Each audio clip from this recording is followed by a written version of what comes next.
हमारी आज की कहानी है मूर्ख बकरी की कहानी। एक जंगल में दो बकरियां रहती थी। वो दोनों जंगल के अलग हिस्सों में घास खाती थी। उस जंगल में एक नदी भी बहती थी जिसके बीच में एक बहुत ही कम चौड़ा पुल था।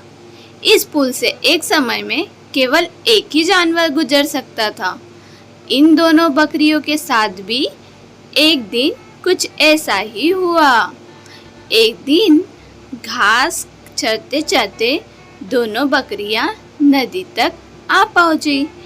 ये दोनों नदी पार करके जंगल के दूसरे हिस्से में जाना चाहती थी। अब एक ही समय पर दोनों बकरियां नदी के पुल पर थी।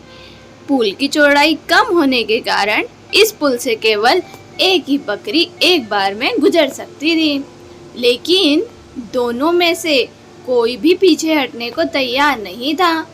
इस पर एक बकरी ने कहा, सुनो, मुझे पहले जाने दो, तुम मेरे बाद पुल पार कर लेना।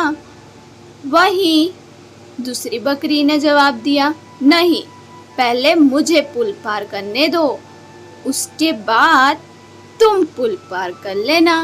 यह बोलते बोलते दोनों बकरियां पुल के बीच तक जा पहुंची। दोनों एक दूसरे की बात से सहमत नहीं थी। अब बकरियों के बीच तू तू मैं शुरू हो गई। पहली बकरी ने कहा, पहले पुल पर मैं आई थी, इसलिए पहले मैं पुल को पार करूंगी।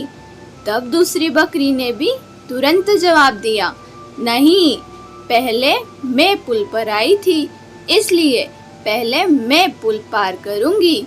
यह झगड़ा बढ़ता चला जा रहा था। इन दोनों बकरियों को बिल्कुल भी याद नहीं रहा कि वह कितने कम चौड़े पुल पर खड़ी है।